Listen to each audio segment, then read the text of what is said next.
Warning. The following live broadcast may contain loud, obnoxious, shrill, and alarming, very alarming, or maybe not so alarming noises that might be considered disturbing, if not outright uncomfortable to listen to, especially if you are wearing headphones. I share my office space, my office space with an African gray parrot and 2 parakeets, and I have no control over their behavior while I am live streaming, unlike my regular videos where I have the opportunity to edit them out as best as I can, and even then. If you are sensitive to loud, surprising background noises, I recommend either not turning your volume up too loud or watching my edited, as best as I can, pre-recorded videos instead. Viewer discretion is advised. Oh, there we go. There we go. It's like, okay, hold on. Let me just fix this here. Okay, there we go. Oh my goodness. It's like you would think that I would have gotten used to this setup already. It's not like I leave this space to do anything else. So let's see. So hello, Joseph. Hello, good afternoon. Thank you for joining me today so far. And yes, I see you, my beautiful eyeball people watching from regions beyond. Granted, it's like I'm only streaming to Facebook and Twitch, not Facebook, to YouTube and Twitch. So stay where you are if that's where you're watching. I guess it's like I'm so used to giving that warning about Facebook acting up. But you know what? It means that if you are on YouTube and if you are on Twitch, you're already the sexy people part of the chat. So we don't have to worry about that. So thank you so much for joining me today. Hold on. Let me just set myself up here. Although you could say that every time I do a stream, I'm always setting myself up. But oh my goodness. So hello, everyone. My name is Daphne Lage, and I'm a cartoonist, illustrator, and comic book artist from New York. I have been self-publishing comics since 1992, and you know what that means. You really want to know my process? Absolutely. Usually starts with a holla and ends with a creamsicle. And then if there's time in between, Thundercats. Ho! And I am known for my furry fantasy adventure, Tall Tales, and my medieval fantasy drama, Eagle Raven, Heir of the First Unicorn, which is in its last 8 days on Kickstarter with issue 9 out of this 16-issue series. Link is in the chat and in the show notes below. I am also co-host with Nita Landing on the Rage Into the Vlogs show every Monday and Friday, give or take, at 11 a.m. Eastern on the Indie Comics Network as well. And you can read both my comics online at egoworks.com, EGOWORKS, and Tall Tales, TAILS online.com. And you can also check out my videos on how I make my comics here on YouTube on my channel at Daphne Lage Arts. And so while you're here, make sure you like, share, subscribe, and hit that notification bell so you get notified whenever any of my shows go live. And especially when I upload my little vlog series that I've been doing around like every Friday. I uploaded the last episode late on Saturday. But it allowed me to do more detailed editing to it. For those of you who are just joining us, I do have a vlog series, an artist vlog studio series. For those of you who like that, I use the series as a way to document the amount of artwork that I do for the week and whatever is on my mind at that moment. It usually is about 20 minutes. So if you don't want to watch anything that long, the vlogs pretty much are around 20 minutes. And I'm just really happy that people seem to be liking them. I have 5 episodes so far. I'm putting together the items for episode 6. And so this last one, episode 5, I uploaded on Saturday instead of Friday. I was trying to make it every Friday. But by filming it on Friday and then editing it and uploading it on Saturday gave me the opportunity to spend a little bit more time editing than I was before, because I want to make those videos like as kind of like trouble free for me as possible. Um, because the less work I do on them, the more likely I am to actually do them. So, but this time around, I kind of realized that if I gave myself the time to do the editing, I think I actually came out with a better video than if I had just like slapdashed it together and got it online. So we'll see. So the videos go up. So as we are now, the videos go up either Friday or Saturday. I'm going to try to keep it there until it's like I kind of like get a real routine as to making those videos. So yeah, so like I said, if you're not subscribed, please subscribe, hit the notification bell, and so that hello Horizon Black, hello Michael. Yes, yes, yeah, that's pretty much, it's like if hope all is well, and if not, we hope that it gets better. Yes, that's a good way of putting it. This too shall pass. As I've been fond of saying since the beginning of the year. So what else did I do today? Well, today I'm a little tired. I'm a little drained. Because I kind of made the mistake of doing my taxes today. I was only supposed to like put in a couple of forms just to kind of get it in TurboTax, just to like just have it, just put them in, and then like leave it for later.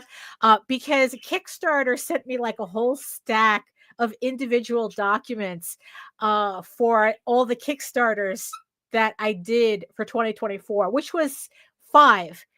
And the funny thing is, like, you would think that, oh, it's just 5 documents, stop being a baby, right? But when you have to manually put them in, it gets annoying really quick, especially since most of the information was pretty much the same. But got them in, and then once I got them in, I decided to just kind of like keep it moving. And I ended up like putting in all my expenses and doing that, because usually I have an accountant to do that. Like for the past 2 years I've been using an accountant, but this year it's like, you know what, I was a little tired of paying $800 just to get $200 back. And the thing is, every time I did it myself, I always seemed to get more money anyway. Which, granted, it's because I wasn't paying $800 for an accountant. So after using an accountant for 2 years, I kind of pretty much got the gist as to like the actual information that needed to go to the IRS, and like how to do the exemptions, and and all the deductions. And it's like, okay, you know what, let me see if TurboTax makes it easier for me to do it. And actually they did. So I put in like all my deductions in, and you better believe I was trying to find everything I could, of course, related to what I do here, into the deductions, as deductions. And, I figured, what, either way, if I was going to pay like, TurboTax charges like $150 at the end of it. And it's like, look, either way, I'm $800 ahead because I'm not paying an accountant this time around. So I am getting money back, a little bit more money back than I was with the accountant, which was nice. And yeah, so in the end, I just ended up getting my taxes done and over with. And even though I'm feeling a little tired over it, because it is draining. I mean, nobody likes to do this stuff. It's tedious work that we have to do, right? But at least it's done and over with, and I can kind of like just move on with my life. But it's definitely put me in a mood to actually do some artwork, because I was supposed to but before I got caught up in that, I was supposed to work on another page for Ego Raven. I am currently on page 14 of issue 10 right now, very close to being halfway through the issue. But yeah, once I got started in TurboTax, it's like, oh, forget it, and that's like, okay, you know what, I have to do the stream anyway, so let me save the rest of my energy for what I'm going to be working on today. So what we're actually working on today is I have a House of Bob commission that is hopefully censored enough that YouTube won't give me a hard time over it. I have 3 more commissions that I have to do for House of Bob before I close out the campaign. So this is, of course, one of them. And I got permission from the commissioner to actually marker paint this piece as opposed to doing it digitally. The level that I had offered this piece on was supposed to be a digital tier, but I liked the way the piece came out so much. It's like, oh, this is going to look really nice if I marker color it, because all the smaller pieces that I was doing in marker, they came out so nice. So I wanted to do this for this. I wanted to do that for this piece. So the commissioner, liked the idea, as long as I give her a digital file, and I go, absolutely, that's no problem. And yeah, so that's what we're going to be working on today. Let's see. So what else? So like I said, I have Ego Raven issue 9 on Kickstarter in its last 8 days. I'm still trying to make it to 3,000 on that campaign. We're kind of like $500, $600 away from that, but a lot can happen in 8 days. Like I said, the link is in the chat and in the show notes. And also the other thing that I did this week that is now available for everybody. So as you can see in the graphic down there, that you can read Ego Raven and Tall Tales for free on Webtoon. And I'd like to thank everybody who have been subscribing to the comics and reading the comics on Webtoon and leaving their little stars, their little ratings. Thank you so much for that. But now you can also read Ego Raven and Tall Tales on Global Comics. Not only if you have a Global Comics account, I think the way it works, if you have a subscription account, you can read the comics as part of your subscription, but you do have the option of buying a digital file for you to read outside of the app. So Ego Raven is available. Issues 1 through 8 is available on Global Comics, and Tall Tales, Thieves Quest, Peacekeepers, and I thought is on Global Comics as well. Tears of the Mother is not on there as of yet. We're going to wait until I think we finish the story arc before putting that up. But it also is on Global Comics. Just me giving you another opportunity to enjoy my work. However is most convenient for you. So that link is also in the chat as well and in the show notes. So you can check it out on Global Comics. And that's it, I think, for housekeeping. I think that's pretty much it. I mean, I'm always trying to find like new ways to present my work to people. What I'm looking forward to is, once this campaign is finished, I'm doing some proofs of the Eagle Raven trade paperback, the prequel, and I think like the first volume of Tall Tales as a digest size book, kind of like manga-ish size. So I'm looking forward to doing those proofs because I signed up for Anime NYC. I think that's in August. Oh, hey, HR. Hey, hello. Hello. I signed up for Anime NYC in August. I don't have a table yet. It is curated. Honestly, I have very low hope that I'm going to get a table for NYC Anime NYC, but just in case anyway. I mean, either way, I'm going to print the manga sized version of everything. I really, really, really, really want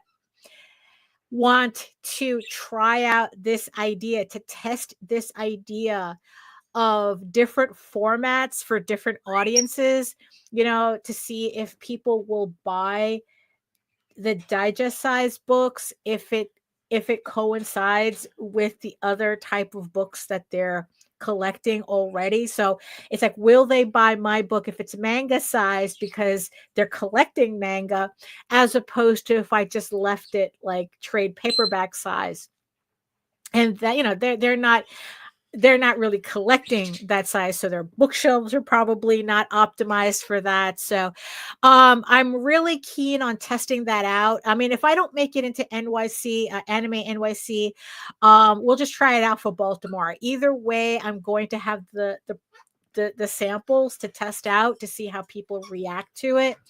I'm pretty sure I'm pretty sure I've must have mentioned this before, but it's like also by doing it the smaller size, it allows me to also lower the price on the book as well. And unfortunately, I can't help you with the price of eggs, but I can at least try to help you with the price of your entertainment. So so that's so that's, I think, is like the I guess like what I've been doing this week as well. Let's see, I'm still trying to kind of like organize the topic for the next vlog that I'm going to put out on Friday, Saturday. Um, I think I'm going to. A thing that I've been trying to figure out next is kind of like what to do with my website, if anything. Oh my god. Sorry, it's like I had popcorn before, and you know how you get that one piece that's just like really annoying in your teeth. Um, so yeah, so that's just what happened. Um, so I was just trying to figure out this whole thing about the website, whether like I want to spruce up my website, but at the same time, it's like the more I look at it, the more it's like, do I really need to do that?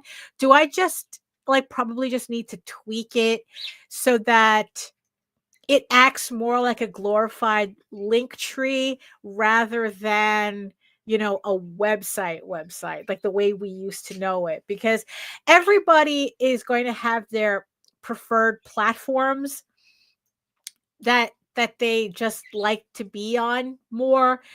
And a website, and a website's really convenient because that's where my domain leads. But like in the end, everyone's just going to end up on whatever platform that they like. So I just have to like set up the website so it's more like a jumping off point rather than a final destination. I really don't know. I really haven't decided how I'm going to work that. I know I've talked about it on the vlog the other day. I'm sure everyone's tired of hearing me trying to figure this out. But unfortunately, as a self-employed person, it's like my work kind of depends on me trying to read the tea leaves on all this. So that's what I do. That's what I do. I fuss and just try to poke around and try to find like the best possible way for people to see my stuff.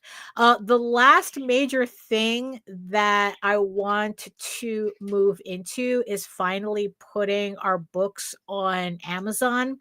I'm doing a little research on Kindle, on the Kindle Direct Publishing.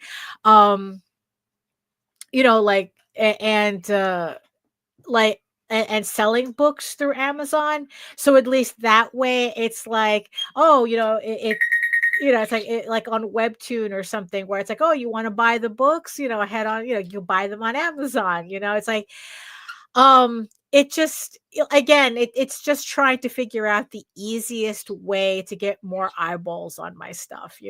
Whether it actually translates to to a more to a better financial situation, I don't know. These things are always the long game. It's a little tiring, but it's always the long game. So we'll see. That's enough. I think that's enough yapping for me, from me. I mean, it's like you guys really come here to see me drawing stuff. So so what I'm going to do is I'm just going to move over to the table, and I'm going to switch over. And although I'm not sure if I'm going to move the camera, the last time, you know what, I'm going to move the camera too. I have to figure out a new layout with my second monitor. Like, I don't know if whether I probably should have put a second camera on that monitor, but I'm not sure. So let's oh, hello, Mighty Geek Studios. Hello. Oh, a young mangaka. Oh, flattery gets you everywhere, sir. Thank you so much. Okay, so let me just move my stuff over here. So at least I'm going to move this to the other monitor so I can see you guys. So let me see here. Okay, so I'm just going to do that. Okay, so there we go. So yeah, so as you can see, I have my nopes on here. So hopefully, like I said, hopefully it's enough for YouTube to not give me a hassle over this piece, because I really do need to get work on this done. It's just a lot easier if I do the stream too. Okay, just everybody just hold on for a bit while I while I change the while I bring the camera over. Let's see. I'm just going to okay, we're just going to do that. Yeah, nice action shot. Yeah, I know, right? Now it's just let me see. Let me get this up. Okay. All right. There we go. Yeah, I probably, if it wasn't for the fact that because I have the camera on I have the monitor on my scanner, and I always have to move the monitor in order to use my scanner. I need to figure out a good setup for this. Like, I know logically I probably should put the monitor on like an arm or something, but I'm not sure where I would have to attach the arm for me to be able to see it properly. So I don't know. Oh, hey, Lauren. Okay, so all right, so we have everything here. Let me just adjust my mic there. So okay. So let's see. So let me get my markers. So there we go. So I have my little bag of markers here, and also I have like my drawer of markers here. So this, I think this was such a good decision that I made, moving my markers from some bin that's over there to actually next to the desk in a drawer, so I'll actually use them more. So So let's see, where's everything here? Okay, so we're gonna put okay, so what we're gonna do is we're just gonna put the music on.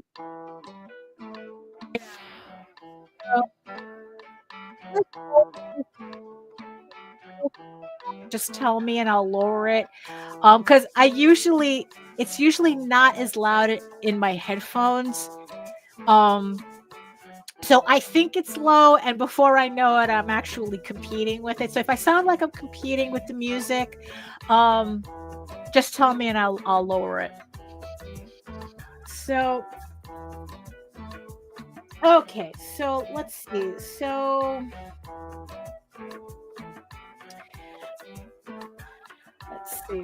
let's see. So what else is going on? What else is going on? I don't know what else is going on. So like I said, I was really happy that the commissioner let me, I guess, like paint this instead of like digitally color it. There just comes a point, I mean, which was the point of House of Bob with the commissions that I offered, where it's like I've been doing just so much digital work that I actually start fiending for more using more traditional media. So and I really didn't want to go back to it that soon. So yeah, so I'm really glad that I'm going to, hey Grant, so I'm really glad that at least I get that chance. And also I think that, the final piece, it'll look nicer. It's like with however they want to like display it, like it'll just look nicer that it's painted as opposed to like, okay, well, here's the line art and then like the digital coloring is a separate print, because that's what I would have done. It's like I would have just printed out a separate print so that they would have like the same size, like kind of like the two pieces together. So yeah,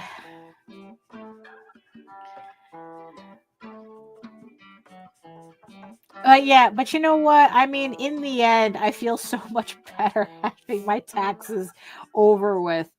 Like I said, nobody likes doing that stuff, but it's the necessary, what is it? It's the price of a civilized society, right? Is paying your taxes. Let's see, let's do this one.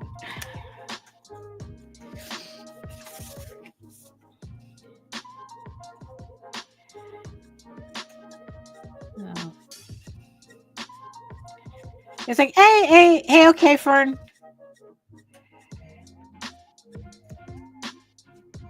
Oh, I read the funniest article that there was a company, an AI company that is begging people. Yes, okay, Fern. It's a commission from House of Bob, which in the end is kind of the point of House of Bob. But like I said, I hope I have it covered enough that YouTube doesn't give me a hassle. But we'll find out. So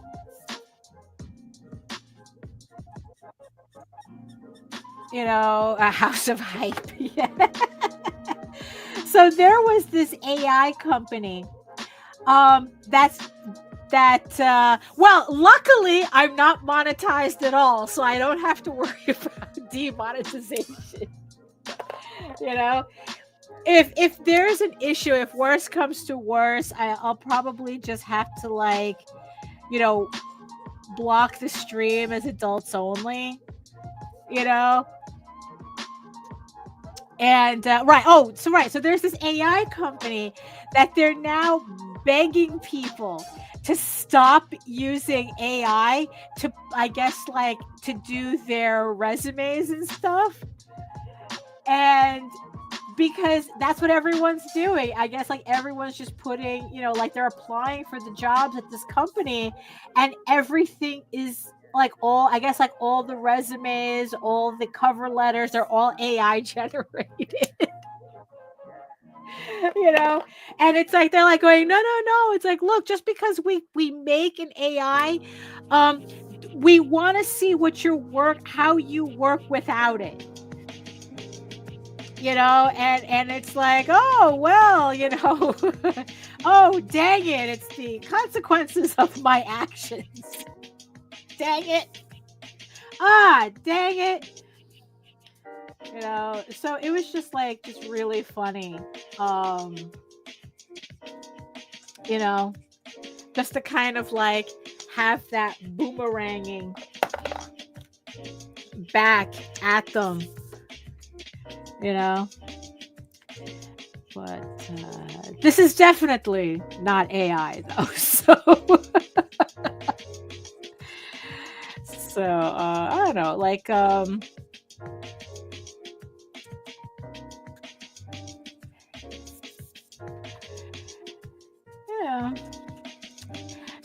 so I was just like kind of, you know, thinking about like, oh, what if, you know, it's like honestly, it's like, as much as I kind of don't think I'll get in, I would like to get into Anime NYC. I would, you know, I mean, honestly, I'll be disappointed, you know, even though a table, you know, even though a table is like $500, it's like, I don't know, I want to try it at least once. You know, it's been a while since, you know, since I've done an anime convention. And, I would like to be at Anime NYC. I would like that, you know? You know, but I don't think the badges have gone on sale yet. I'm not sure. They usually they go on sale later, I guess. Like, I'm not sure. And then they have this weird that's a table. If I had wanted a booth, it would have been $1,500. It's like, let's not go too crazy. You know, because I'm not, like I said, it's like, this is an experiment for me. You know, in terms of whether manga, you know, these anime kids, I believe the sales of badges were done during December of last year. Well, that seems pretty late. I mean, pretty early technically. If the convention's in August,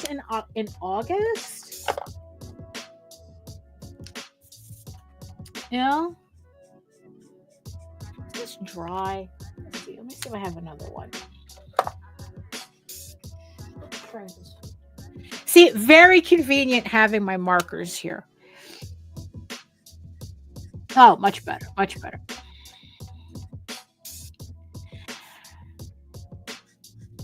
You know, so yeah, but that seems a little early for a convention that's in August. So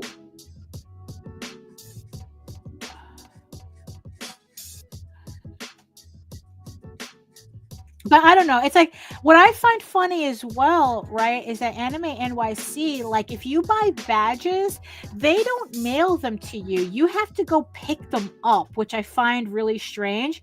But it's not like you go pick them up anywhere. You have to go to very specific stores. Like, you have to go to Kinokuniya, right? There's one across the street from Bryant Park, I think. or near Bryant Park. Like, oh, you have to go to Kinokuniya to pick up the badges. Although I could have sworn they also had this store called Newtown Headquarters, HQ, which is actually near here. I've been meaning to go. They sell like blind boxes and vinyl toys and art toys and that type of thing.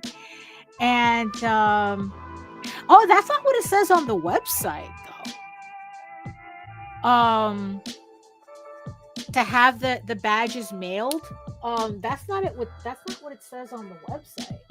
But yeah, so I'm hoping that, like, when it comes to the dealer badges, that like technically you could just pick them up anywhere, or whether there's like a specific store we have to go to.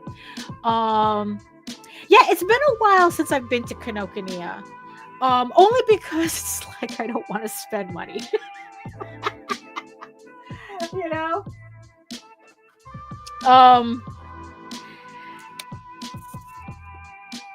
You know, very, you know, so yeah, so there's like this blind box store near me, like I said, called Newtown HQ.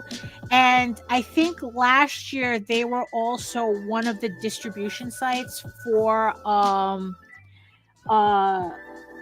the badges for Anime NYC. So if that's the case, you know, I'll just go there. Although, yeah, I haven't been to Kinokuniya in a while, so I don't know. It depends. Like I said, I am not. I'll be disappointed if I don't get in, but I would like to. I really do hope that that I get a table, to tell you the truth. I mean, it's like the more I think about it, the more excited I get at the idea. I can't even remember the last time I was at an anime convention. And also the thing is too, it'll also give me a chance to, there's this particular manga that I started, that I almost have the whole collection. Right? I just started picking it up because I found a couple of volumes at an outlet, and I just figured it's like, oh, it's only like 10 volumes, so I can collect it, you know, without a problem. Although there is a problem. So it's a manga called The Sacred Blacksmith, and I have every volume except volume 9. Yeah, it's the Sacred Blacksmith. I have every volume except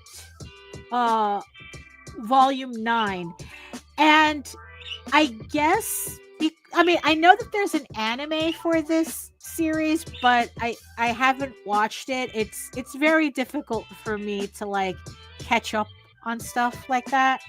At least a manga, I can sit down and read it.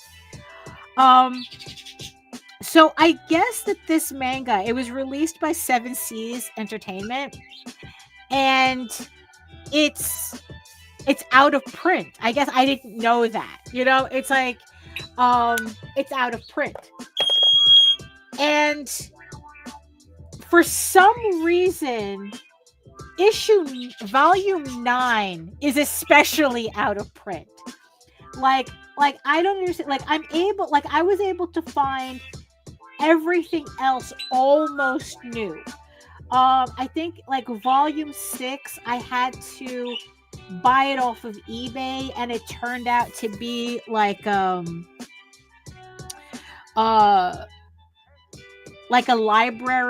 library's edition. So it was a little bit more beat up than I thought I was paying for, but I was able to clean it up and, you know, get all the little stickers, the library stickers off of it. And so it wasn't, you know, so in the end, it's like it wasn't that big of a deal. However, like there's this, it's like everything else though, like everything else I have except for volume 9. And it's like volume 9 is crazy. Like, there are people trying to sell volume 9 for like $300 on eBay. And I'm like going, what? It's like, I'll just buy the digital file and then read it on my Kindle. You know, it's like, it's not, it's not that deep. Holy crap, Like, there was this one guy who was offering it for $40, right? And, of course, it's like, knowing what I know now, I would have just bought it for $40 had I have known, right? And I counter offered. It's like, come on, bro. It's like $30 with shipping. Yeah, I have to go to Book Off. Yeah, that was, there's one on 47th. I think it's either 46th or 47th Street. And I've been meaning to go there, but that requires leaving the house, so I haven't gotten to that yet.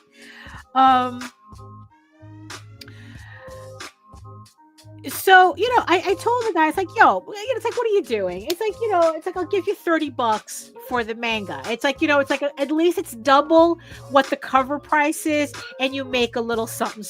It's like, a little extra. So, never heard back, right? The guy ignored the, ignored my message. And then it's like, and then it's like, I guess like he took it down and then put it back up for $100. And I'm like, oh, you're just being ridiculous. You're being absolutely ridiculous. Right. And then like another listing came up and they wanted $300 for this particular volume. And I'm like going, Jesus Christ, like, what's the deal with this one, with this volume 9? I mean, it's like, is the series that good?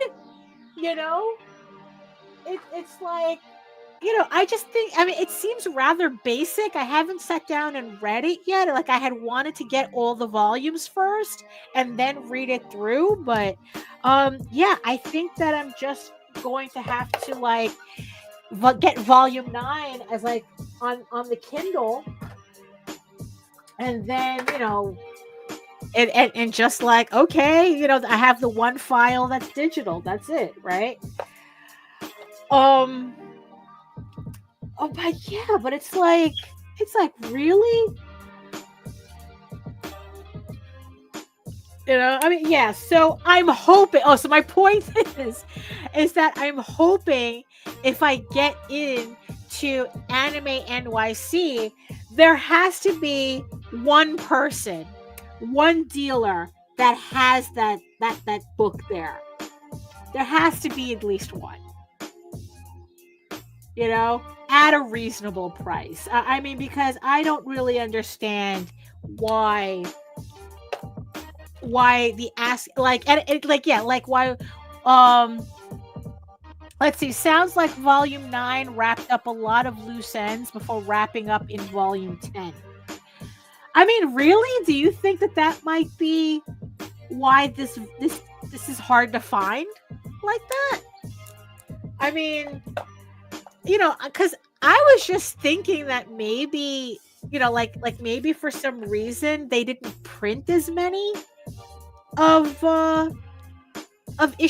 volume 9.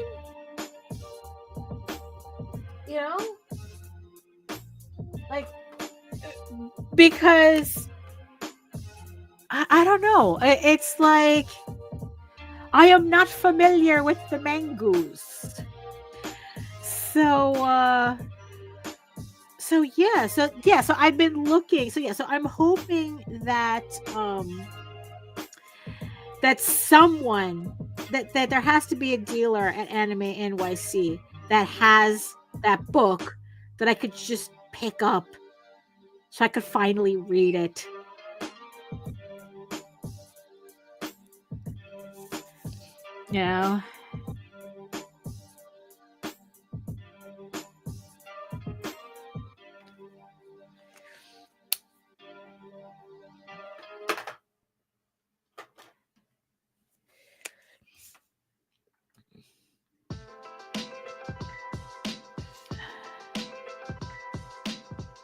Yeah, it's like what little that I've done so far, I'm very, very I'm very happy with. I'm really glad that she allowed me to go to do this with marker as opposed to digitally. I'm very pleased with how this is coming out.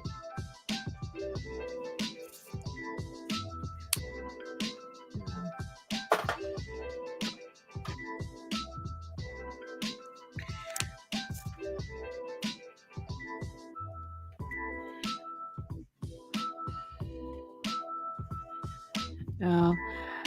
Yeah, that yeah, the like I said, there's a I'm thinking of the book off at, I think it's around 47th, 46th or 47th Street. Off 6th Avenue.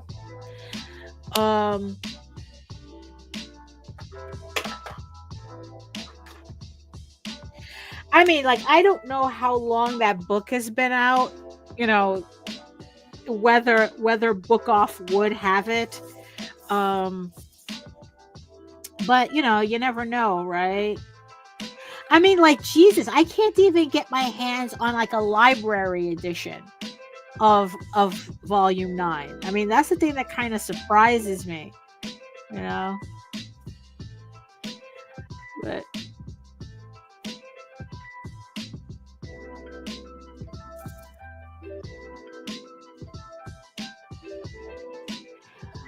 you know,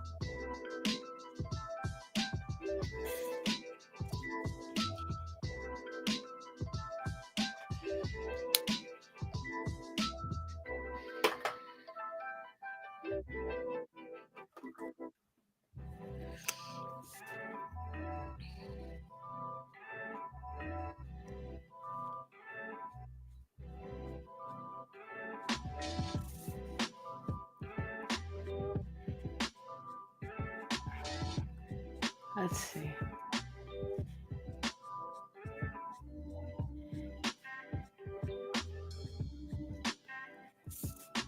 But yeah, but you know, and also it's like thinking about Anime NYC too. It's like, you know, even though I had said that, you know, I wanted to keep my spending to a minimum and like only work with what I have already in the house, you know, I'm still like kind of thinking of like what my display would look like.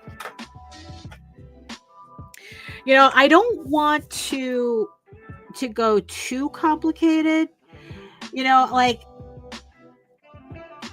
I have the wire, those wire cubicle things that everyone uses.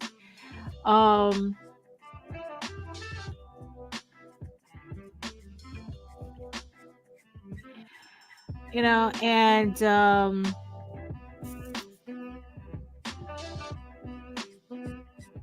you know, but it's like, I don't know, like I want to get like another version of it where it's like, instead of like it's a grid, the grids, it's a solid panel, like it has like some kind of vinyl on it to make it kind of, you know, opaque. And I just thought that that would be like a lot nicer to be able to like hang artwork off of it. You know, and it's like, I don't know, it's like I mean, and that's the funny thing. It's not like what I think it's like those cubicle things, depending on how many panels they have, it's like $40 or something. So, and then it's like I could combine it with the wire cubes that I have already. So,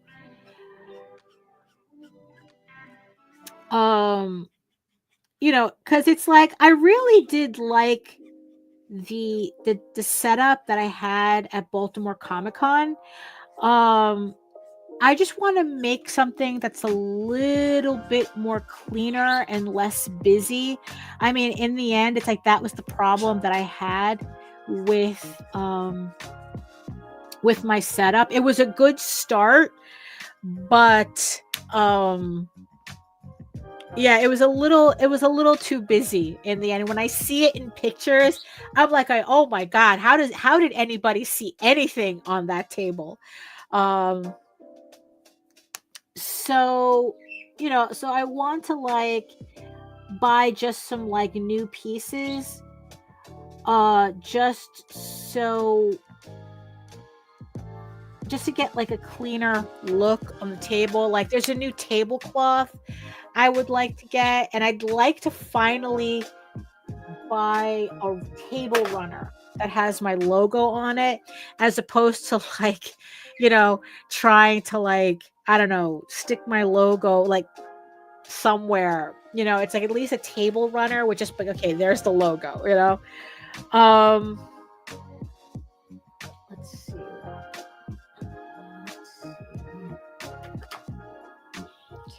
I don't want to use black.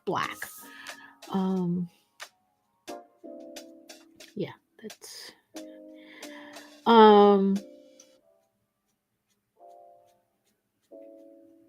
because in the end, it's like I do like the DIY aspect of getting ready, and setting up for a convention. I really do enjoy, like, that's the part that I enjoy the most. Um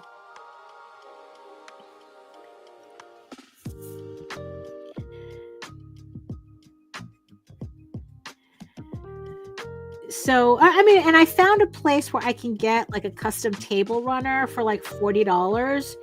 Most places charge like 70 or 80. So it's like, okay, I could try that place. And then like the gray tablecloth would be like another $20. And then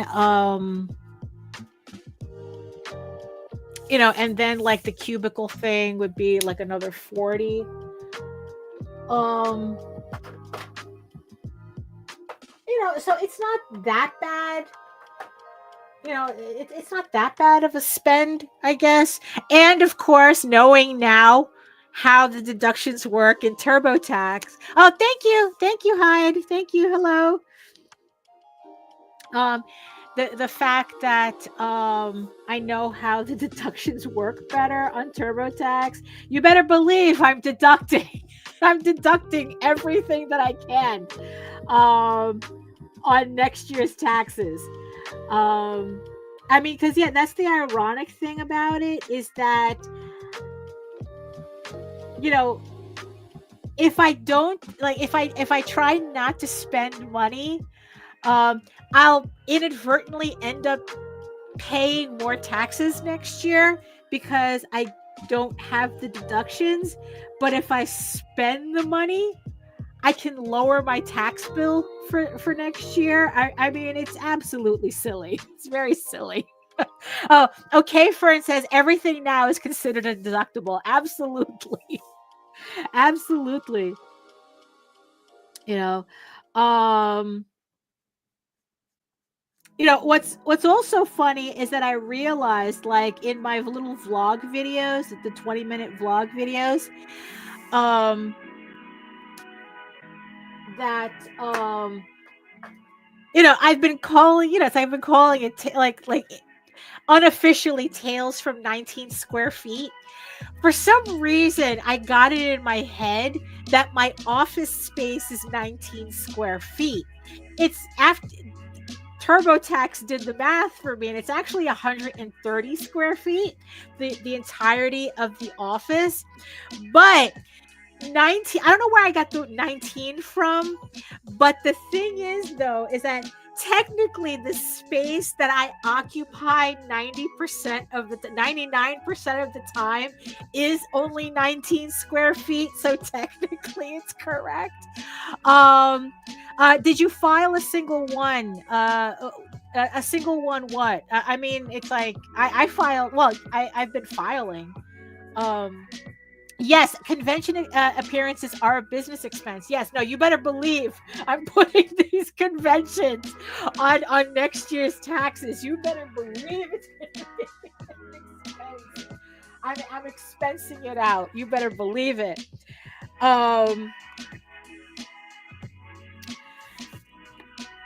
it's yeah, it's yeah, and I don't know. It's like also, it's like it's making me also seriously consider like now I understand, like why some people who have their own like little businesses, that it's like, okay, like they kind of time like large purchases, like there's like I've been meaning, like I really do want to upgrade my Cintiq to I think it's like either the 21 or the 27 inch. I don't remember. It's the one, it's the next size up. Because I remember when I bought my Cintiq, yes, I definitely did all the art supplies too.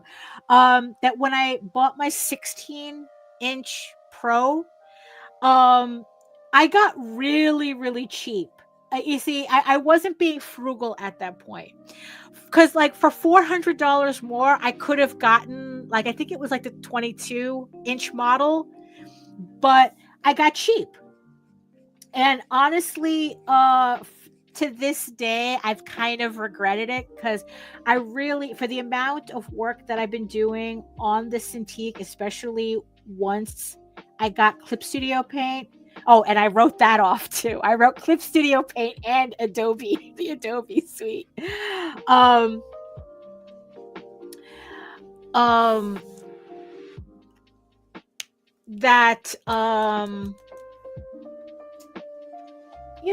that it's like I've kind of I could have used the extra space on the screen. Oh, hey Gothic. I could have, if I'd gotten like the larger Cintiq. And then it's like the idea is to get like a nice laptop that I could yeah, don't forget about your tablet. Yes, I did put the tablet in. I swear to God, I was scrambling when the thing was telling me what are all, it's like, oh, you can, your printer, the whole depreciation, there's a whole depreciation section in TurboTax, and it's like I did my computer, my Cintiq, it's like my phone, it even allowed me to deduct my phone. Like I didn't do, I haven't done that, and it's like, oh, this is why everybody deducts everything,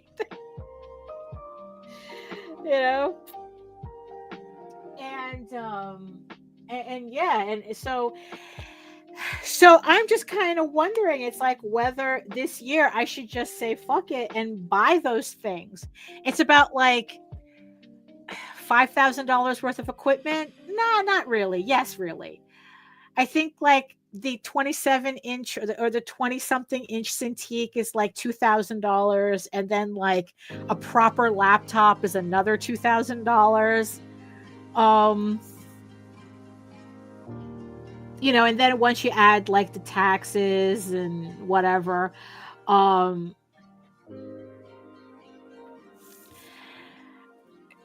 it's like, oh, that I could just deduct it on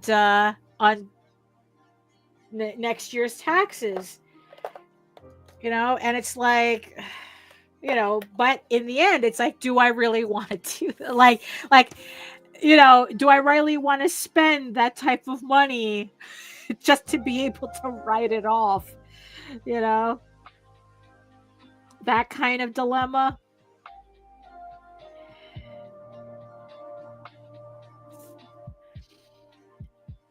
So I'm not sure. I'm not sure yet.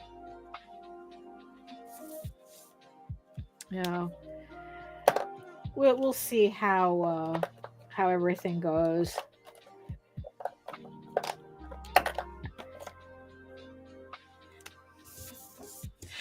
Because in the end, I mean, I'm doing just fine with yes, I did, Mighty Geek. Yes, I did include the website, all my hosting.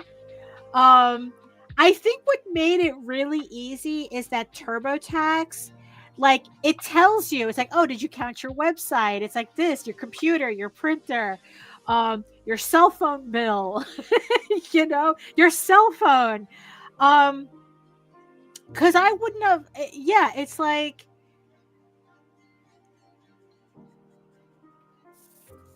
like I wouldn't have like completely thought about it. Like I know I would have forgotten something, but yes, the website, I did put the website in.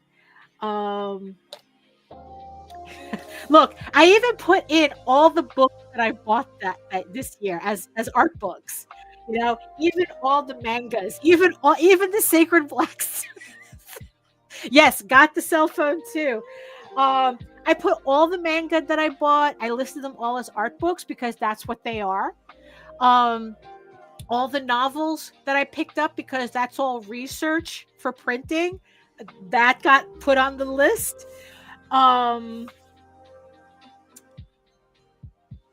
It's like, yeah, it's like whatever I could like, because it's like every time I finish putting something up there, TurboTax say, "Are you sure that's it? Are you sure that's it? You could lower your bill even more if you found more expenses." So it's like, so that's exactly what I was doing. I was like just looking for everything that I could reasonably deduct. Because also I don't want to be ridiculous with it, because it's like the last thing I want to do is trigger an audit. So, but I think, but I think that I got like pretty much everything that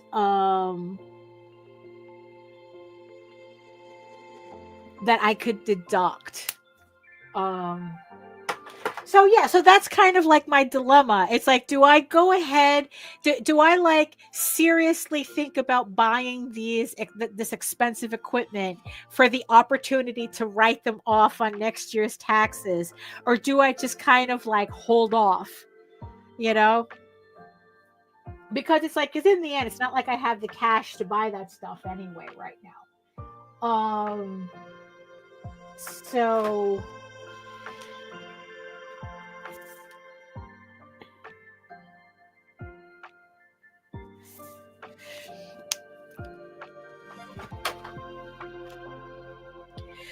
So yeah, but it certainly it certainly was a learning experience.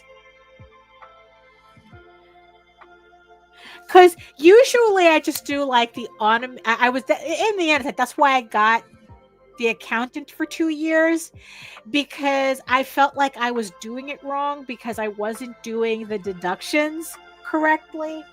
I was just doing like the simplest version, and then like whatever happens, and then it's like, oh no, I really should be deducting all this stuff. Mighty Geek says, when you do prints and commissions, always calculate the amount of time and resources used. That's the one thing that I don't do. That like that I should be timing myself and like having like a per hour rate. Maybe if I did that, I wouldn't be so kind of like I wouldn't procrastinate so much, maybe on doing my commissions. If I go, hey, commissions are like X amount per hour, and each time and every hour I'm not finishing a commission, I'm not making X amount per hour.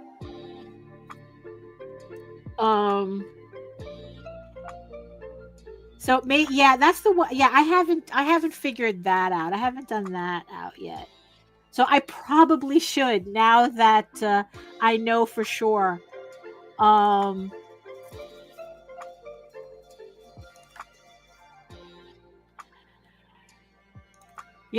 it's just, it's just kind of funny to like, not bad for, I thought, in the end I go, this is not bad for somebody who doesn't officially have a business. Because when I first got the accountant, right, I the first year got used to it. And then it's like the following year, I asked my accountant, yeah, did that too, paper and canvases. that it's like, it's like, should I be filing as like an LLC or something, and because it's like, oh, everyone says it's like, oh, if you're an LLC, you can deduct this, you can deduct that. And she goes, you don't make enough money for it to be worth it for you, especially in New York. There's a whole bunch of like different rules for that you have to follow in different payment schedules. And she goes, it's not worth it for you. Once you get to a point, she says, once you get to a point where you can pay yourself an actual salary, none of that like $1 an hour bullshit, but it's like, an actual salary. She says, then we can revisit and consider it. But she says right now it's not worth it for you. So it's like it was like a weight was lifted off my shoulders, because I was like a little tired of so many people going, it's like, oh, you should file, you should file, you should do this, you should do that. And in the end, it's like, no, accountant said no. And that's it. And it just ends the conversation. It's like, and I don't mind it, I'm not a business. I am a glorified hobby, but I'm a sole proprietorship. That's what it is. I am a sole proprietorship, and I just deduct as much as I can, anyway. So if I'm doing the deductions anyway, I don't have to, I don't have to go through, let's see, Lorraine says, in New York, as an actual business, you also have to pay for unemployment insurance so you can pay yourself. Yeah, I guess it has like, it's like, and then it's like you have to, like, you're required to pay quarterly and all that. Like it's just, she just said that it's all, she says it wasn't worth it for me. So we just left it at that. But, but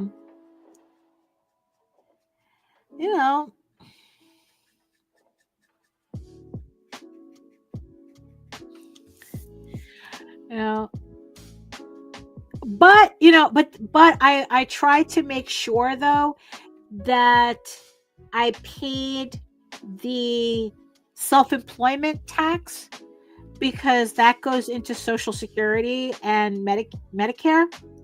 So, so I was glad to at least have been able to do that, because I got my paperwork from the Social Security website, and, and it shows how it's like I have like 8 years where nothing got contributed, even though I was working, freelancing, because I just didn't know any better. Yeah, that's what the accountant told me. LLCs aren't worth it until you make a consistent amount of money. Yeah, that's what she pretty much said. Oh, where's my blender? I think I need a blender for this.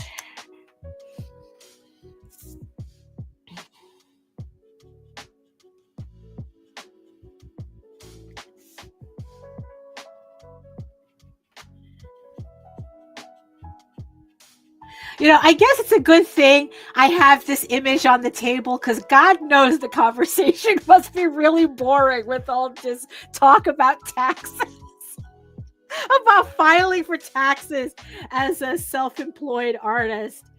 At least you guys get to look at something somewhat interesting,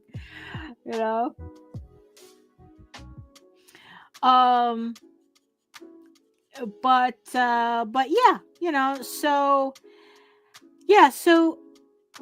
yeah, so thinking about going back to Anime NYC, right? So it's like, okay, so it's like, now it's like, it's making me think differently about like buying stuff for the convention. But like I said, I don't want to go too crazy. I don't want to go too crazy, even if it is tax deductible.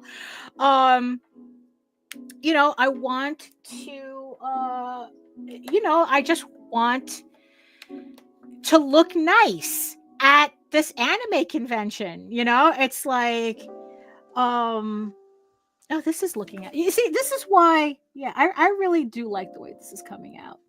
I really do. I really do. Let's see. Let me do that eyebrow.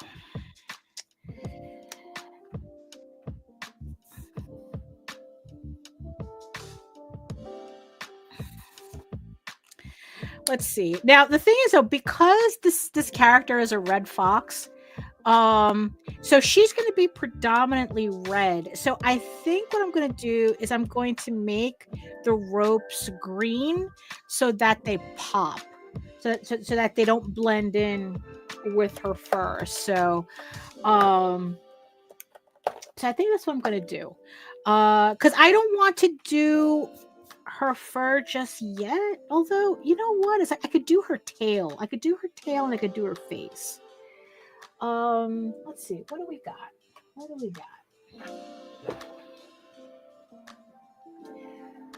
Let me see. What is this?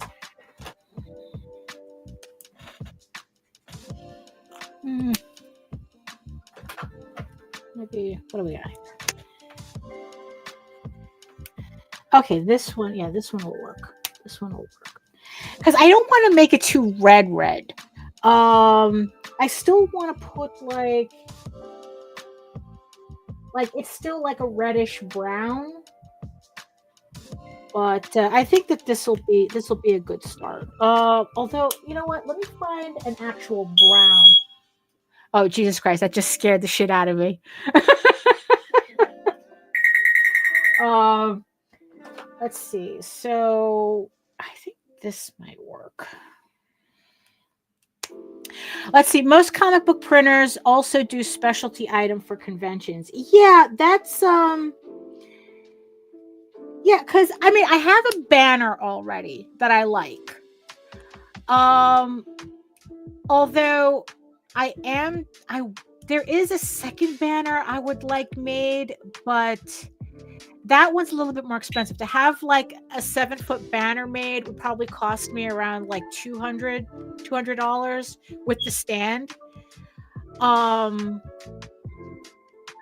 I think the second banner that I want to do, that I would like to have, would work better for Anime NYC than my standard banner. Do I have it here? No, I don't have. Oh, it's up there. I'll So because it's a banner, it's an Ego Raven banner, but it looks a little bit more like harem manga looking. So I just feel that would fit in more, as opposed to like my regular poster, which is like this.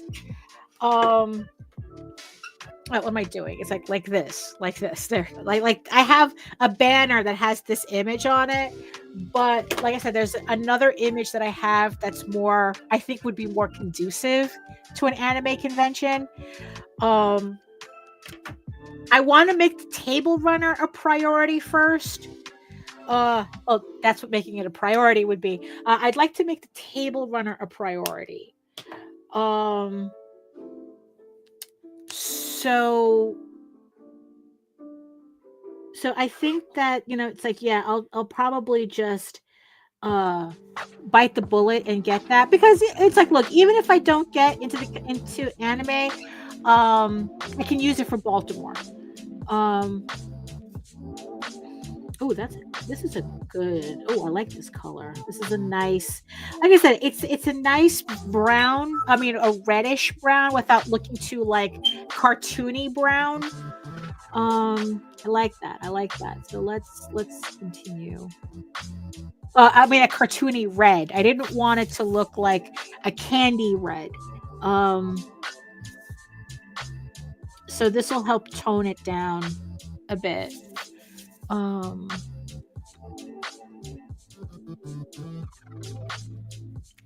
I'm really happy with this is how this is coming out. Yeah. No, I have a whole bunch. Like I have an entire folder filled with bookmarks just for like convention stuff. Like even I have a separate Amazon wish list that's just stuff that I would buy that I would consider for a convention. The only thing I'm on the fence on, right, is getting a hub from T-Mobile. I think that might be a little too extra if I'm not sure if I'm going to be doing conventions on the regular. Yeah, no, definitely. I'm keeping track of all that for the travel expenses and everything. Yeah. Jesus, I have a convention that I'm going to. I'm going to Monsterotica in May. And I'm definitely going to write that off next year because it's a research. It's for research. I'm not there as a vendor, but the hope is that I see what the convention is like and what the other artists there are selling and how it works, so that hopefully I can be better prepared next year to get a table.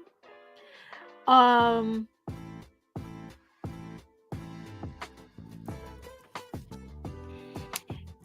so that, yeah, I'm definitely writing that ticket off, that trip.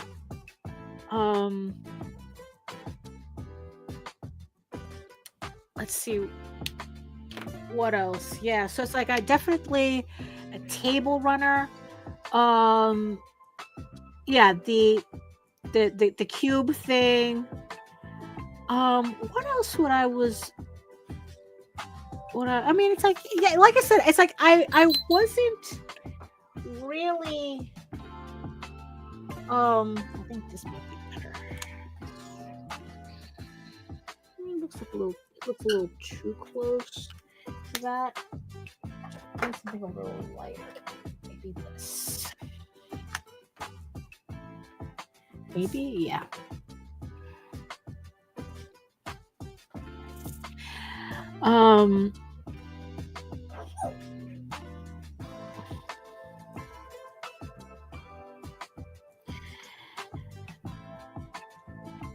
Because I mean, especially lately, like aesthetic is like king, especially like anime conventions, like how your table looks. I mean, honestly, I think it's been gone the days where you could just put a tablecloth and dump your books on a table and expect to do a show like that. I mean, now I think, especially from what I see on YouTube, I mean, people, I think like people who go to shows, they have, see, that's what I'm talking about. They have an expectation for the aesthetic, of what you're presenting.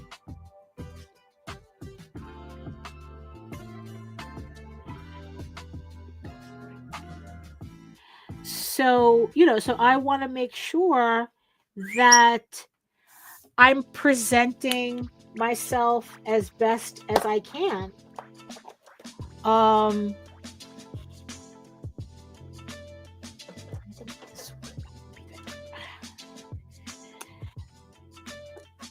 But again, without oh no, absolutely, yeah, that's honestly, that he was saying, Mighty Geek is saying, use your channel to advertise your appearances. No, absolutely. That's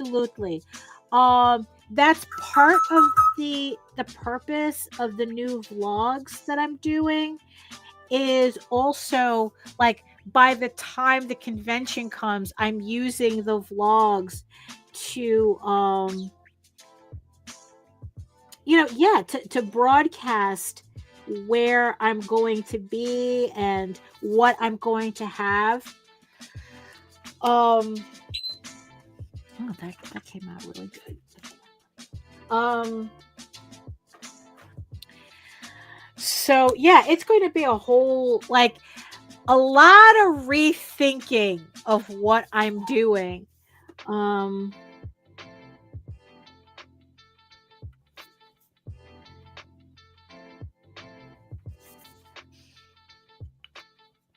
to tell you the truth, the more so it's like the more I think about it, the more I'm excited for the idea. That maybe this will be something that will encourage me to do more conventions.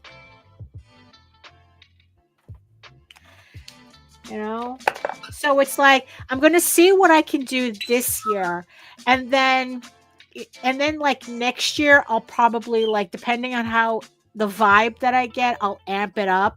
Because my original intention was to do like Otakon and Katsucon, because that's in like Washington DC, which is close enough for me to do.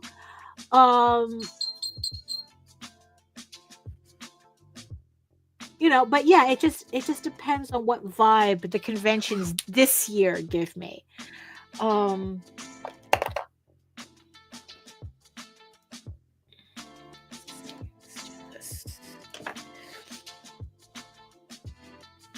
I think it's safe to do this. I think I can do this. And then because I didn't want to go too far on the deep end with signing up for conventions. I mean, it is expensive, and I want to make sure that my hunch is correct. Before I go, you know what? Yeah, let me do more anime conventions. Although, in the end, I think my biggest enemy for anime conventions is going to be the lotteries, the table lottery. So I don't know. It's like, because it's like, I don't know, those table lotteries, they're so sus. It's kind of hard to plan when you can't be guaranteed a table. Like like one of the things that they ask on the forum for Anime NYC is that, like, if you don't make getting a table and you're put on the waiting list, right? How much short notice can you take for if you wanted to do a show? And in the end, I think I originally said I needed a month in advance. Like, they cannot contact me a week before and say, hey, you want to come, you want a table for, and it's like, I can't do that.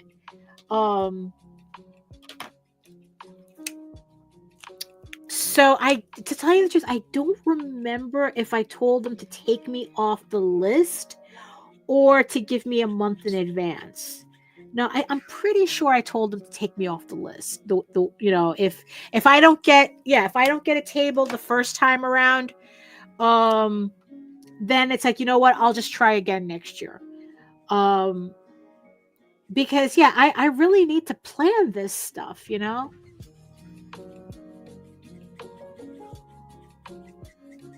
especially since it's like there's a lot of stuff. Oh, this is looking good.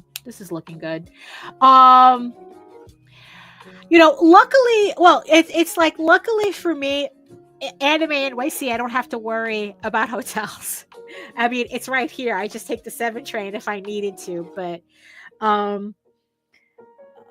it's not that big of an issue. And it'll be easier if I do make the smaller books, because I can carry more books in a smaller case, so there's a benefit to that.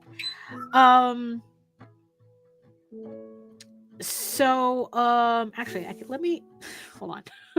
Hold on. Let me fix this. so I can color the arm. Hold on. Okay, there we go. So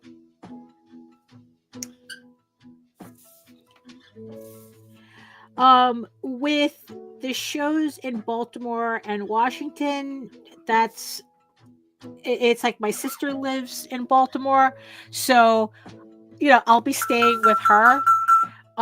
So it's not that big of a deal either. Like, she lives like 15 minutes away from the convention center, so it's not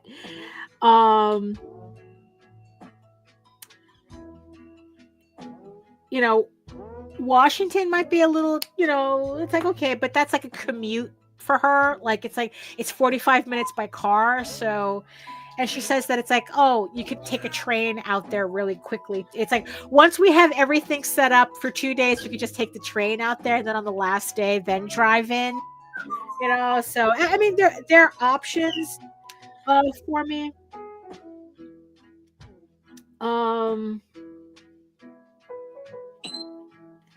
But the whole point is that I want to kind of like gauge it first before I start really committing to the idea of, okay, let's do all these conventions. Because I don't even know if I have the energy to do that. Like New York Comic Con is a week before Baltimore Comic Con, and for a split second, I thought about it. Like, I was going to sign up for the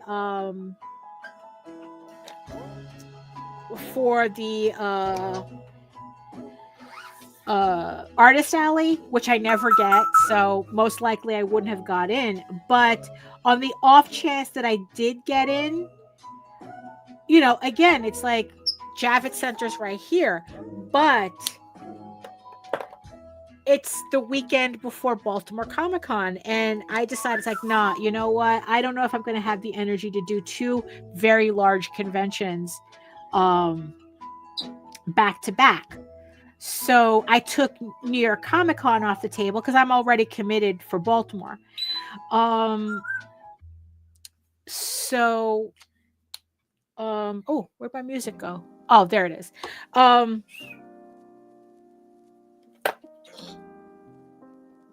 Let's see, 15. Oh, I can still use this. So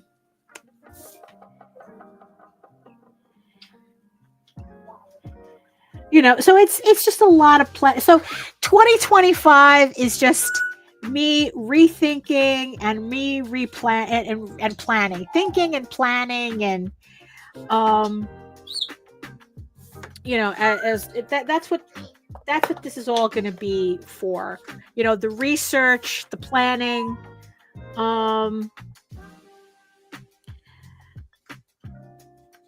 just to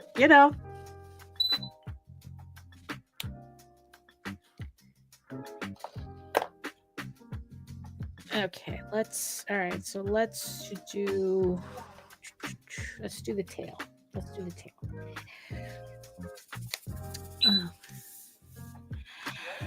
Yeah, well, that's the idea. It's like, I'm not looking to buy like a dealer's booth. I'm really not, because they're just way too expensive, and I know for a fact I don't sell like that to justify the expense.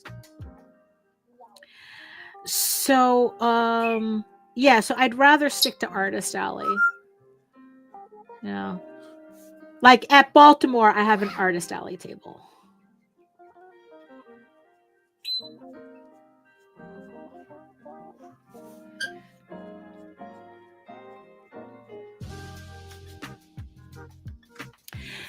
So, so that's kind of like, I mean, I don't know. It's like, is it strange to say that doing my taxes made me feel creative? It's like, yeah, it's a tiresome chore that we have to do, but I don't know. It's like, I felt that this time around, it really, it made me rethink a lot of things.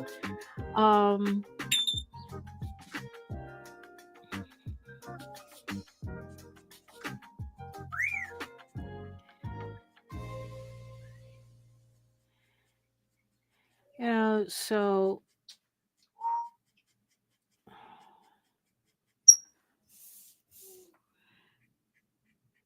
I don't know about you, but I'm really, really feeling this. I'm really liking the way this is coming out. I'm really glad that she allowed me to color it in with markers instead of digitally. I think it has a lot more personality in traditional media than if I had digitally colored it. Like digital coloring has its place.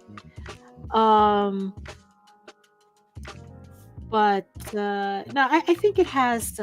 Thank you, Joseph. Yeah, no, I'm really liking the way this is coming out. I really am.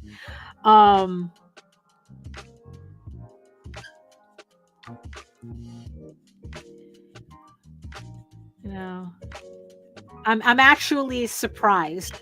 I mean.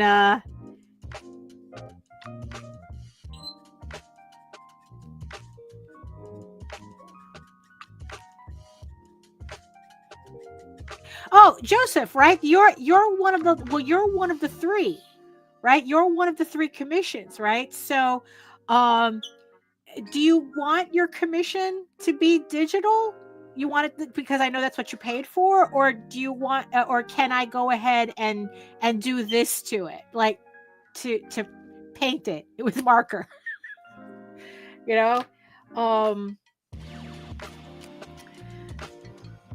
Because I have another, you're one of the last commissions on House of Bob. So because there's you, there's this one, and then there's one more. I have to contact the other person for the same thing. I mean, because their piece I'm really interested in doing in this way because it's a little bit more involved. Oh, okay. Because I'd really like to do it this way. I'd really like to give you like a nice 9x12 traditional piece. Especially yours, because yours is going to be like really cute. And it's like, oh, that's going to look really nice if I do it this way. So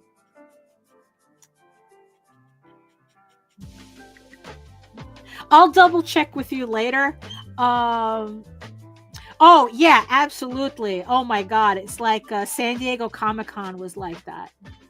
San Diego Comic-Con was like that. Jesus Christ.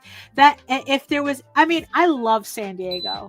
I love not San Diego the city. San Diego the city sucks, but the actual Comic-Con. Loved it. Love it. Love it. Love it. The only problem was that it was such a nightmare to get like the hotels and everything. I mean, it's like, because again, you had to do the lottery, the hotel gauntlet, as people would call it.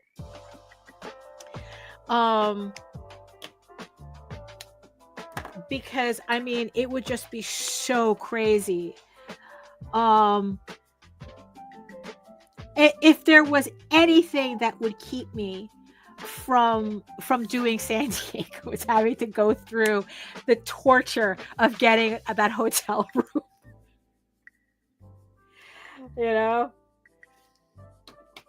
Awful, absolutely awful experience. But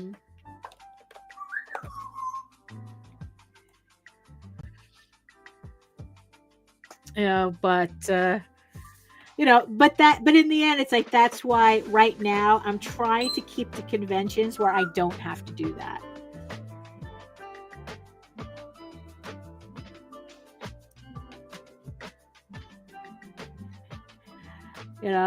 Because it's like, there's some smaller shows here that I would like to do. But I mean, could you believe that they charge just as much for a table on a show a fraction of the size of New York Comic Con, and they charge about the same amount of money for a table that you would I would like there was a small show that I was looking into, and they wanted like almost $400 for an artist alley table for this tiny ass show that I've never heard of. And it's like, bro, why are you charging more, just as much, if not more money for a table? Yeah, no, like I said, that lottery system for San Diego Comic-Con was awful.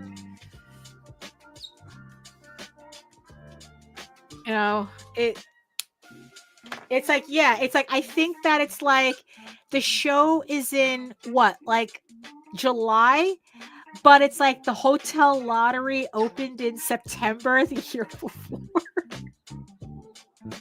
Awful, absolutely awful. But this small show wanted to charge just as much for a table as New York Comic-Con for an artist alley. And it's like, how are you even justifying that? And it's really ironic because it's like the show would be so easy for me to go to, but it's like money-wise, it's not worth it. It's way too expensive. Like some of these showrunners, these people, these convention, I mean, they're bugging. They're absolutely bugging. I mean, it's like, look, it's like, I'm not asking for like, like when back in the day when it's like artist alley tables were free. They were either free or they were like $50. And it's like first come, first serve. It's like it was very easy for the little guy, to get into a convention and showcase their stuff. But now it's like, I mean, it's just ridiculously expensive. And it's like, what? If you're going to charge that type of money, you have to, your show has to be worth it. Like, really? You're telling me that your little nobody show that's going to be on the 18th floor of a hotel building, of a hotel, that's going to be the equivalent of going to New York Comic-Con, because that's what you're charging me for a table. That's what New York Comic-Con is going to charge me. Yeah, I know. It's ridiculous. It's absolutely ridiculous.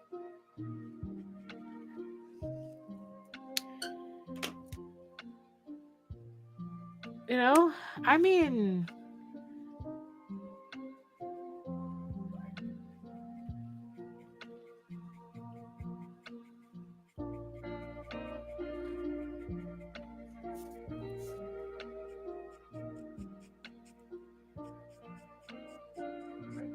so yeah, so this year I have to really think about, I have to strategize. This year is about strategy. Like, how is this going to work?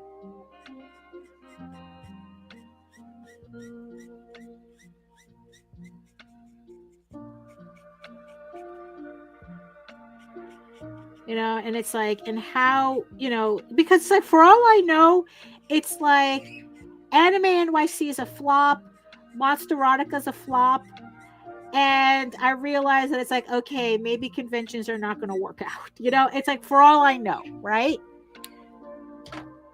But at the same time, it's like, what if it works, right?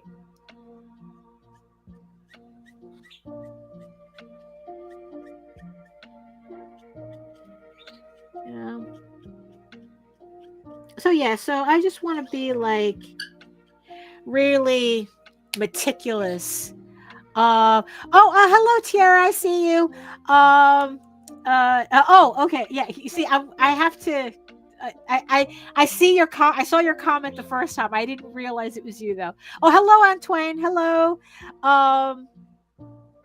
It's my glasses. I'm wearing, technically for the distance this monitor's at, I'm wearing the wrong glasses, but these are the glasses I need to work on the piece. But yeah, Tiara says, it's nice to see someone color with Copics on live. It seems rare. Yeah, because everyone's doing digital, right?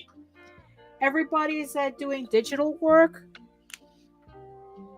And, it's like I said at the beginning of the show, it's like, most of, like, all of my comic book work all of the the comic work that I've been doing recently, it's all digital. It's like I just glue myself to my Cintiq and do it. It's like that's why when I took commissions for my House of Bob Kickstarter, it's like I really wanted to do more traditional pieces. Oh yeah, because it's like the other brand, yeah, because what they're usually using, because yeah, I'm using Copics. I mean, I figure I spent the money on them, I might as well use them, right? There's another brand that people have been using that they say is kind of like a less expensive dupe for Copics called Oahu. I mean, and it's like, yeah, and it's like, okay, it's like, it's just that I just have all Copics, and honestly, for the amount of Copics that I have, it's not much. It's not like I have all 2,000 markers.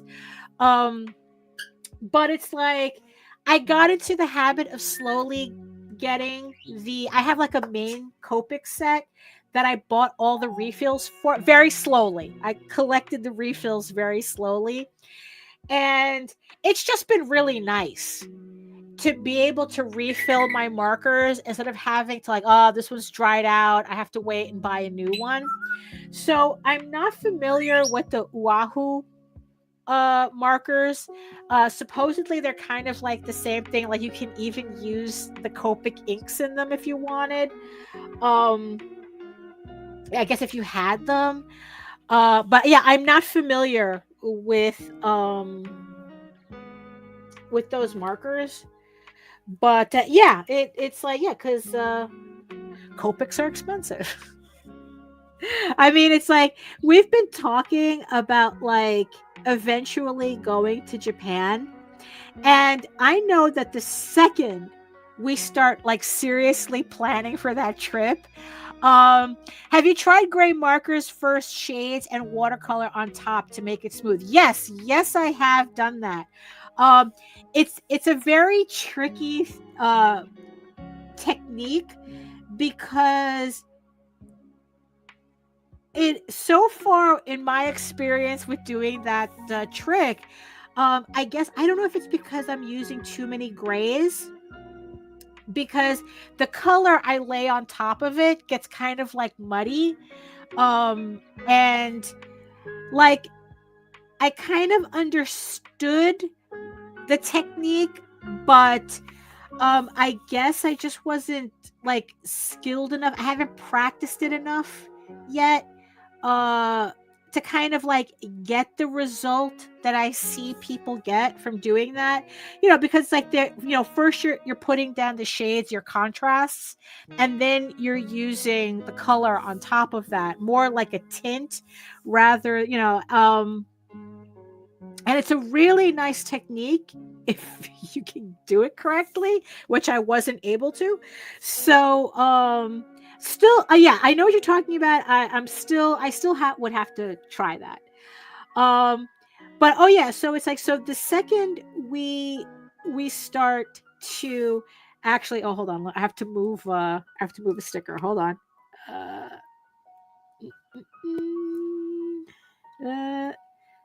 Okay, I think that'll do. That the second that we seriously start like planning to go to Japan, I know that there's like two things.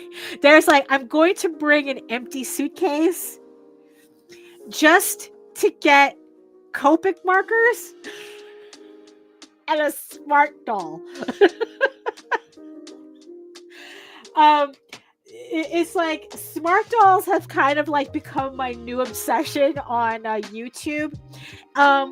What they are is like that they're like these custom made, or it's like there's these limited edition like ball jointed dolls, and there's a particular designer that I saw the dolls that he was making, and it was just like I fell in love instantly.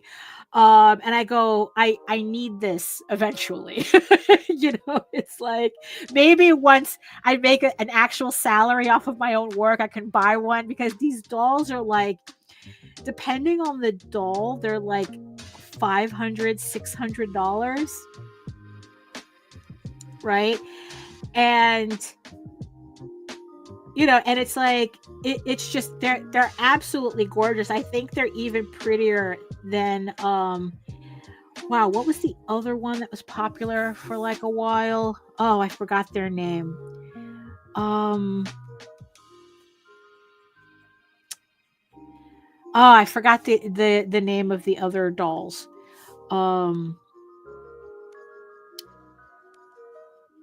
But yeah, but it's like I was looking at the smart dolls and it's like, yeah, I want to get my hands on one of these. And and it's like, so yeah, so that would be like the oh, hey Glenn. That would be like that oh, hold on. Hold on, I gotta move the sticker again. Hold on. I don't want YouTube to bother me about this. So so that would be like the two things I would fill my suitcase with Copic markers, refills, Copic refills, and a smart doll. Yeah.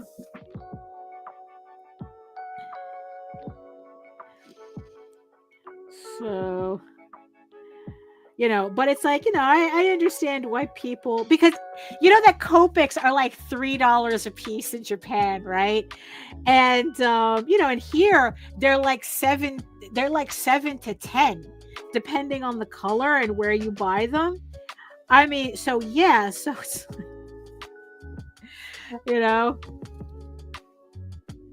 so yeah, that would be the thing I would end up doing if we ended up in Japan. Actually, you know what? Let me do a little bit more here.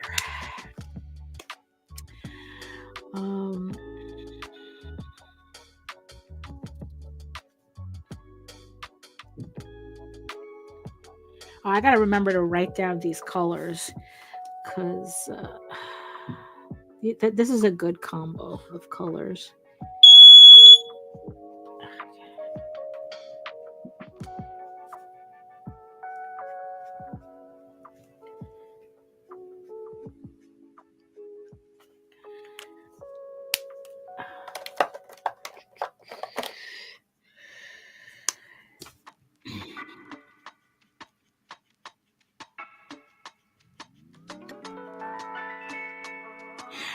But also the funny thing too about the markers is that sometimes I wonder if it would be easier. A million years ago, Glenn says, a million years ago, I used markers for color roughs. Very nice, quick effects on artwork. Yeah, I mean, technically, it's what they're for. Just sometimes I wonder if really like I should just learn how to use watercolors instead of just. I don't know. It's like I just like the feel of and the control of the markers.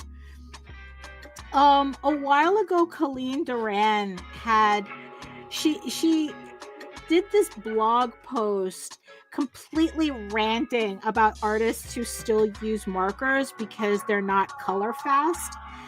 And they have a tendency to fade. If you don't store them correctly, which I have experienced. Oh my goodness, I hope that doorbell's not stuck.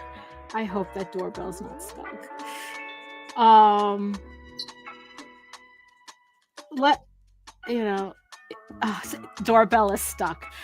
Give me a minute. Oh, how do I pause this on OBS? Give me a minute. Hold on. I'll be right back.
All right, where was I? Yeah, unfortunately, like I have to replace my doorbell because anybody who rings the doorbell, the bell gets stuck, and then I have to listen to goddamn Westminster chimes for like 5 minutes until I can get it to stop. The art and design markers are cheaper, but they don't come with a brush nib. Yeah, I mean, that's the thing. I do like the brush nib.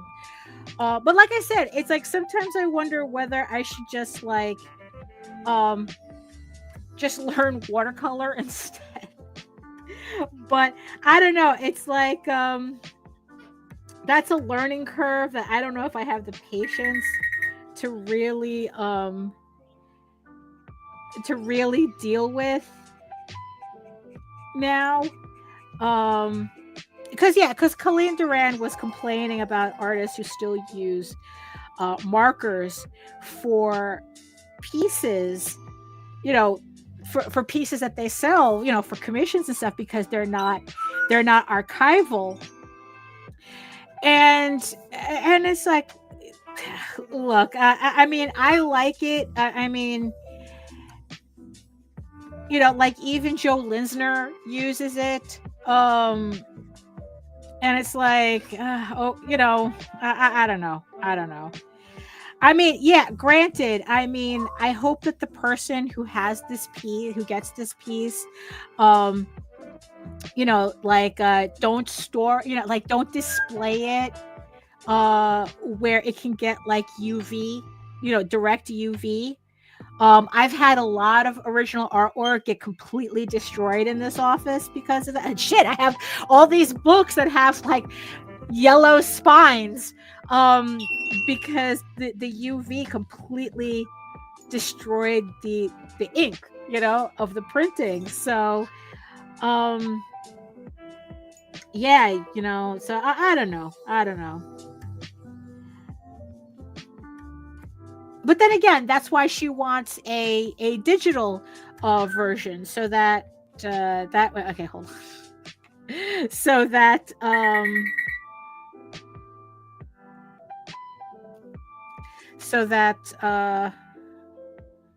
oh, also it just showed me that I inked something the wrong way. Oops, I gotta fix that. I gotta fix it. That's fine. It's fine. It's fine. I just realized that I inked something wrong, but it's fine. I can fix it. You know, but you know, I mean, I don't know. I don't know. I like using markers. What can I say? You know. Let me see. Let's do this. Let's work here.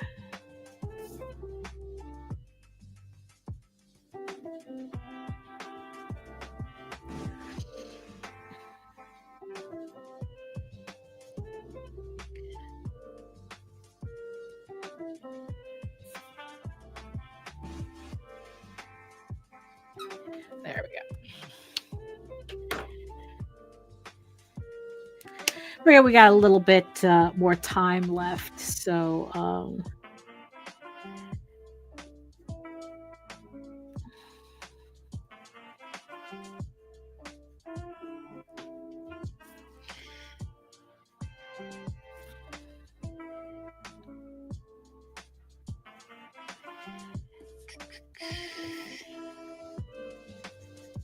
yeah. So in the end, you shouldn't. Oh, hey, Michael. Yeah, or either that, it could be anything drawn by Ken Sample, right? There's a name, you know. Yeah.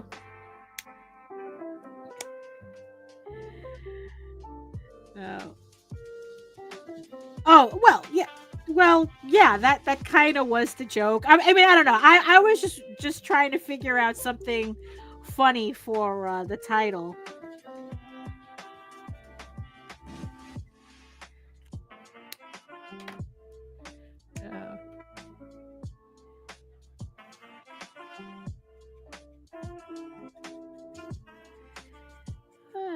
Okay, there we go. Oh, very nice, very nice.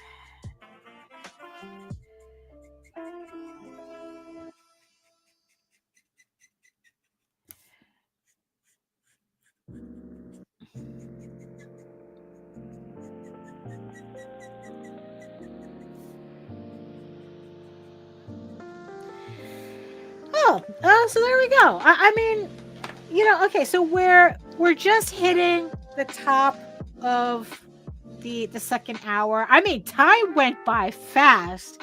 I mean, but I guess that's what happens when I guess it's like you talk about taxes and you're coloring a piece that looks like this. But honestly though, I really do not regret my decision at all to have switched this piece from digital to physical to doing it with markers. Definitely don't regret it. It is coming out so pretty. I really like I really like how it's coming out, and I really do hope that the commissioner really likes the piece, the final piece as well. Yes, I am the naughty Bob Ross. Even with the happy accident that I can't show. Oh my goodness. So so that's today's piece. Porn and taxes. Maybe that's what I should have named the vlog for today. Porn and taxes.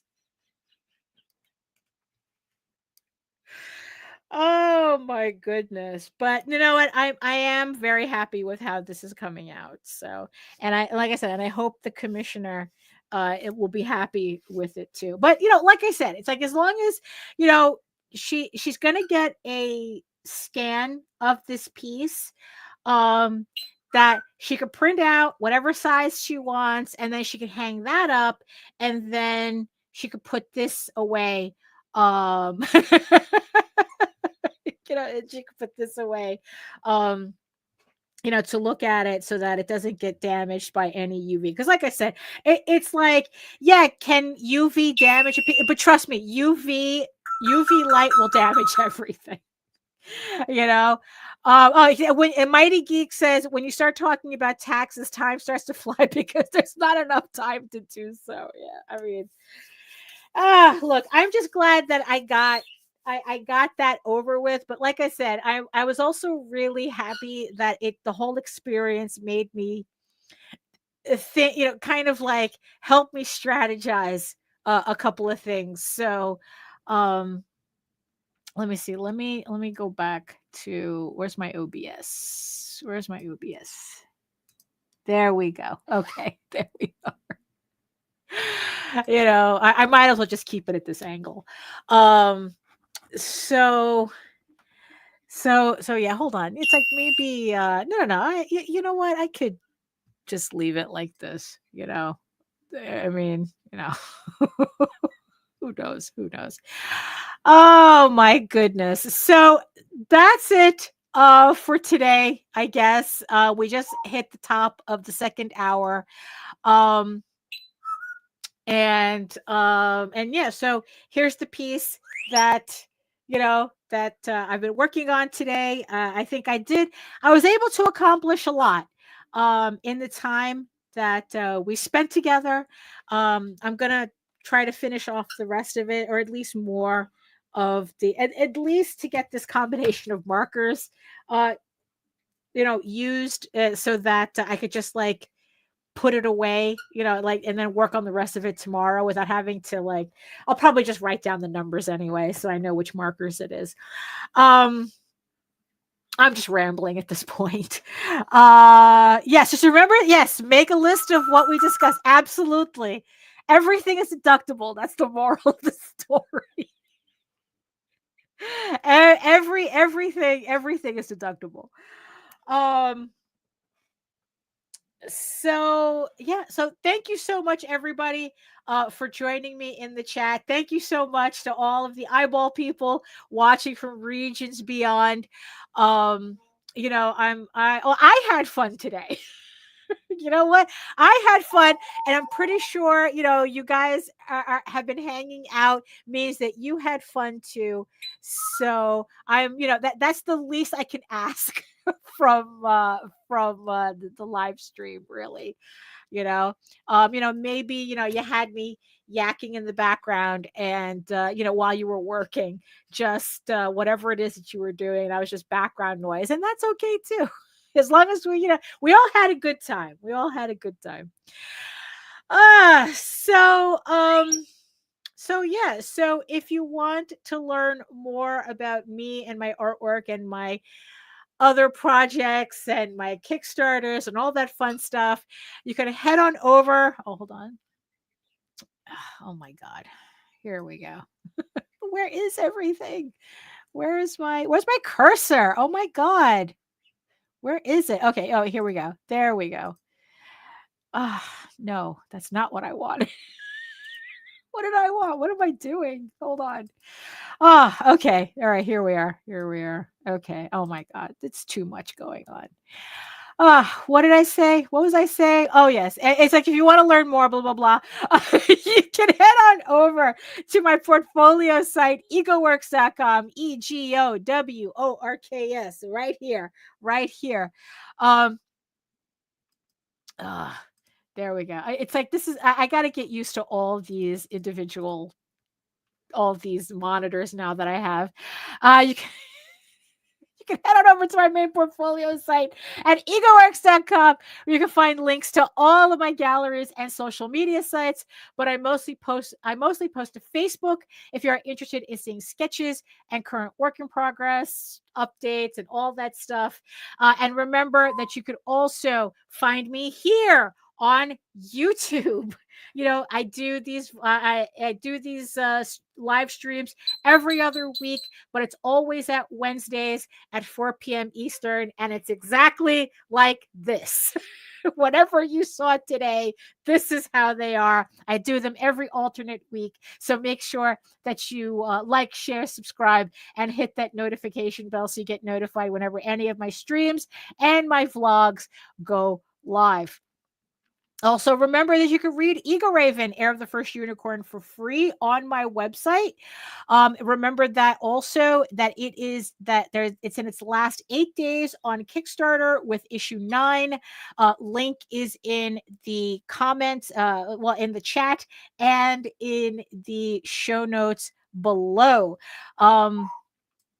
But if you prefer your fantasy to be more of a furry Lord of the Rings adventure, you can also head on over to Tall Tales, TAILS online.com, and you can read Tall Tales for free there on the website. Or again, you can read Tall Tales for free on Webtoon. Now it's on Webtoon. We're just hitting issue 4 on both Ego Raven and Tall Tales on Webtoon. Ego Raven updates every Tuesday on Webtoon. Tall Tales updates every Thursday. And remember also that you can find Ego Raven and Tall Tales on Global Comics as well. If you have the app, you can read both the series for free if you have their subscription service. But if you want to download, if you want digital files that you could read on your Kindle or anywhere else, you could also purchase the PDFs for free.